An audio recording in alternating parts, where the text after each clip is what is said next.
Marcus Chen had exactly 48 hours to prove he was worth loving. 48 hours before the woman who'd seen past his billion-dollar empire walked out of his life forever. But let's rewind, because this story doesn't start with desperation. It starts with arrogance. 3 months earlier, Marcus sat in the penthouse suite of Chen Industries overlooking Manhattan like a king surveying his kingdom. At 32, he'd built a tech empire that made Silicon Valley sweat. Forbes called him the Dragon of Wall Street. His competitors called him ruthless. His ex-girlfriends? They had far less flattering names. "Mr. Chen, your 3 o'clock is here," his assistant, Patricia, announced through the intercom. Patricia had worked for Marcus for 6 years and had seen 18 women come and go. She'd stopped learning their names after the first year. "Send them away." "I'm busy." "Sir, it's the interior designer for the Tribeca property. You've rescheduled 4 times. Marcus sighed, glancing at his watch. "A limited edition Patek Philippe worth more than most people's houses. Fine. 5 minutes. What walked through his door wasn't what he expected. Elena Rodriguez entered with a portfolio under one arm and a coffee cup in the other. Her dark hair pulled into a practical bun, wearing a blazer that had clearly seen better days. She wasn't trying to impress him. That alone made her interesting. "Mr. Chen, I'm Elena Rodriguez from Hartwell Designs. I understand you're a busy man, so I'll make this quick." She didn't wait for permission, spreading blueprints across his glass desk. "Your Tribeca penthouse has good bones, but it's soulless. You're living in a museum, not a home." Marcus leaned back, amused. "Is that your professional opinion?" "It's the truth. You've got 12-foot ceilings and million-dollar views, but I bet you eat takeout standing at your kitchen island because your dining room feels like a corporate boardroom." She wasn't wrong. Marcus felt something he hadn't experienced in years, genuine curiosity about another person. "You've got 3 weeks to transform it. Budget's unlimited." Elena looked him dead in the eye. "I don't need unlimited. I need you to trust me, and I need you to actually be present for the decisions. I don't do present, and I don't do this project." She began packing up her blueprints. No one walked away from Marcus Chen. No one, wait. The word came out before he could stop it. "Fine. I'll make time." Elena paused at the door, a slight smile playing at her lips. "Tuesday, 6 p.m., your place. Don't be late, Mr. Chen." And just like that, she was gone. Marcus showed up to their Tuesday meeting 7 minutes late, a power move he'd perfected over the years.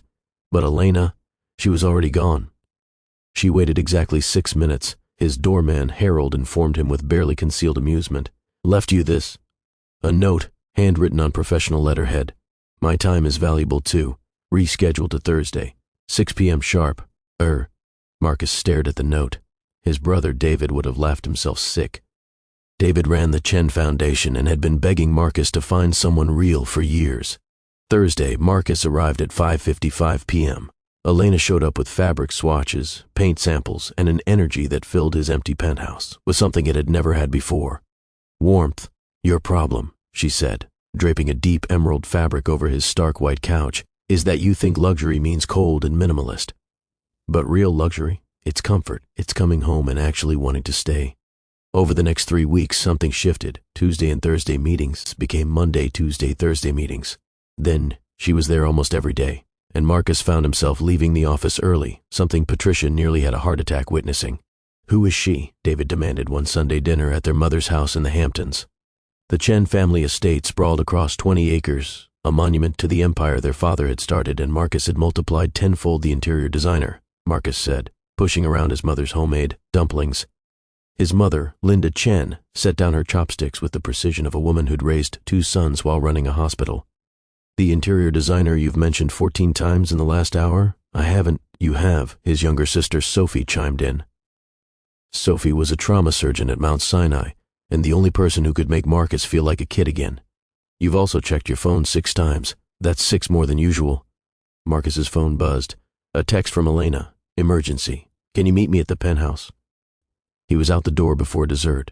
When he arrived, breathless and panicked, Elena was standing in his living room surrounded by candles, wearing a simple black dress, her hair down for the first time since he'd met her. "What's the emergency?" "This." She gestured to the transformed space. "I finished early. I wanted you to see it first before we make it official." The penthouse had been reborn. Warm woods, rich textiles, art that actually meant something instead of expensive pieces bought by advisors. Books, real books, lined custom shelves. It looked like someone actually lived there, someone with a soul. "Elena, this is home." She she finished softly. That's what it should feel like. Marcus looked at her, really looked at her, and realized he'd made a critical error in judgment. He'd thought he was hiring a designer. What he'd actually done was let someone see who he could be, instead of who he'd become. Have dinner with me, he said. Marcus, I don't date clients. Then we won't call it a date. Call it a project debrief. She laughed, and the sound made something in his chest tighten. You're not used to hearing no, are you? Not particularly. Then this will be good for you. She grabbed her bag. But I'll take a rain check when I'm not your employee anymore. The project ended 2 weeks later. Marcus called her that same night. They had their first date at a tiny Vietnamese restaurant in Queens that Elena loved. Marcus, who usually dined at Michelin-starred establishments with business associates, found himself laughing over pho as Elena told stories about growing up in the Bronx with her abuela and 3 chaotic brothers.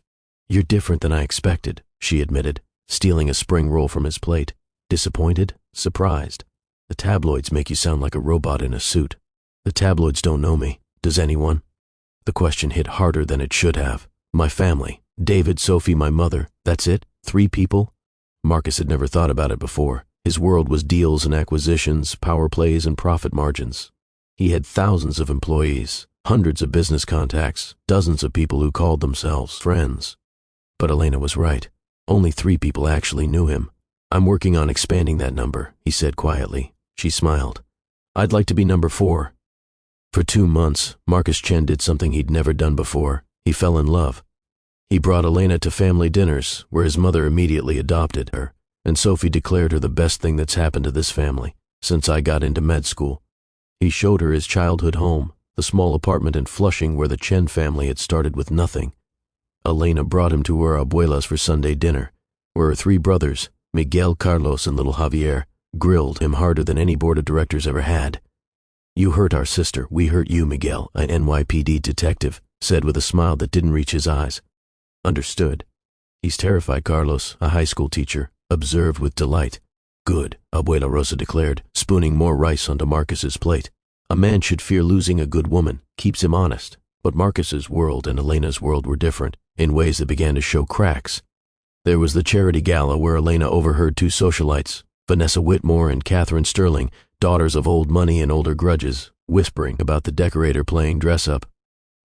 There was the business dinner where Marcus's oldest competitor, Richard Blackwell, made pointed comments about distractions affecting Marcus's edge. And there was the night everything fell apart.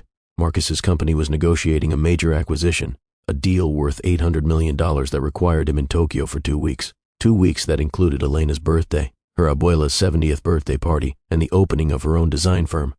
I'll be back for your opening, he promised. Marcus, it's okay. This is your work. I understand. But he could see it in her eyes. The understanding, yes, but also the resignation. Like she'd expected this all along. He left for Tokyo with a knot in his stomach that even closing the biggest deal of his career couldn't untangle. David called him on day 3. You missed Abuela Rosa's party. I sent flowers and a gift. Marcus, she doesn't want your money. Elena doesn't want your money, they want you. I'm building something here, David. This deal secures our Asian expansion for the next decade. And what does it matter if you have no one to share it with? Marcus hung up, irritated. David was the dreamer, the soft one. Marcus was the builder, the one who made hard choices. That's how you built empires. His assistant, Patricia, forwarded him an email on day 7. It was from Elena's new firm, formally declining a design contract from Chen Industries worth $2 million. He called her immediately, despite the time difference making it 2 a.m. in New York. Why did you turn down the contract? Hello to you too, Marcus. Her voice was tired. Elena, that contract could make your firm. It's guaranteed revenue for 2 years. I don't want to be successful because I'm sleeping with Marcus Chen. I want to be successful because I'm good at what I do. You are good at what you do. That's why I recommended you. No, I'm good at what I do, which is why I'll earn my clients the right way. On my own merit.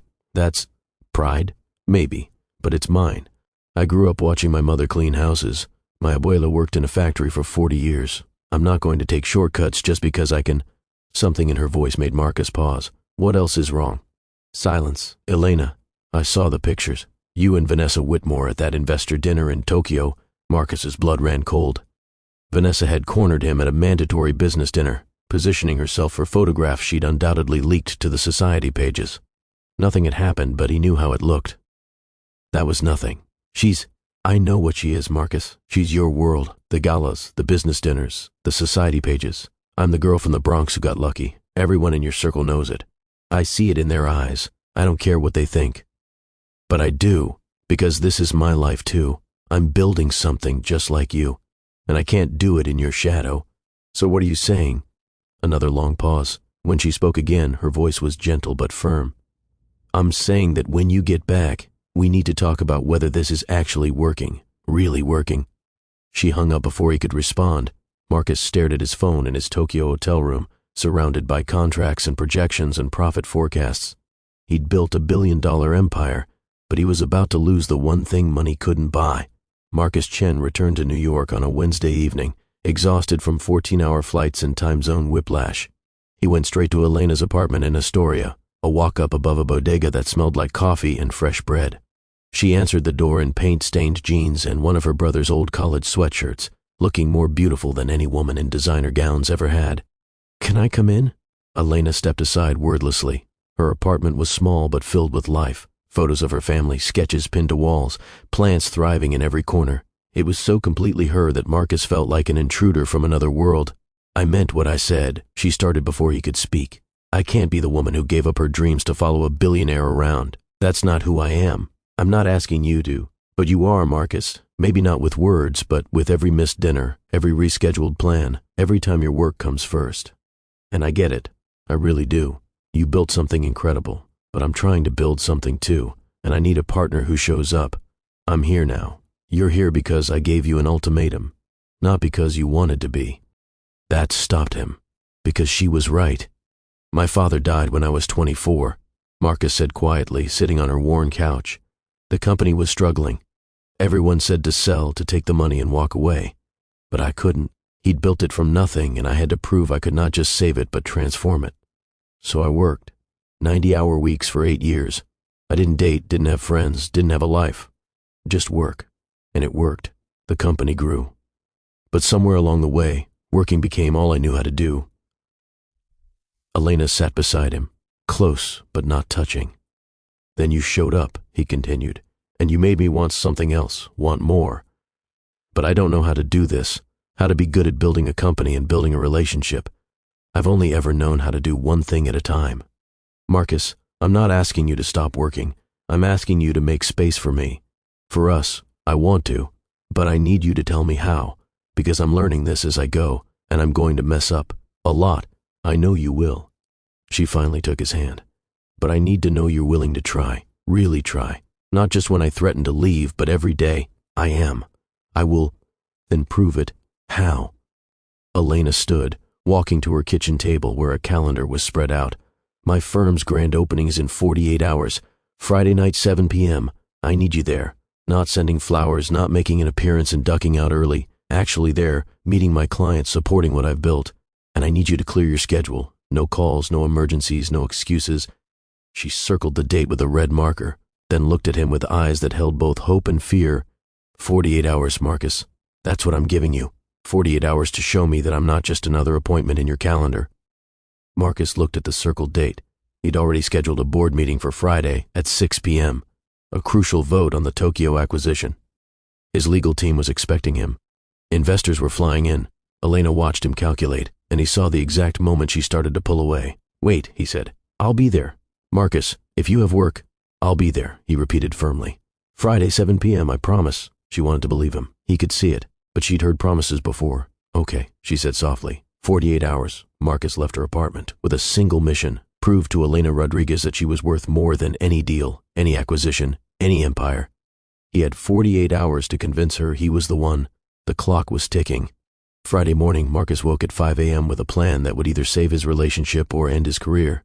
Possibly both. He called an emergency board meeting for 7 a.m. David showed up looking confused. Patricia looked terrified. The board members filed in, grumbling about the early hour. "I'm moving the acquisition vote," Marcus announced. "Impossible," Richard Blackwell snapped. "The Japanese investors are here. The contracts are ready. We vote at 6 or we lose the deal. Then we lose the deal." The room erupted. "Marcus, this is $800 million. His CFO, Margaret Liu, said carefully, "What could possibly be more important?" "The rest of my life." David was grinning now. understanding dawning. You've lost your mind, Richard seethed. Over what? That interior decorator? Marcus stood, and his voice carried the steel that had built his empire.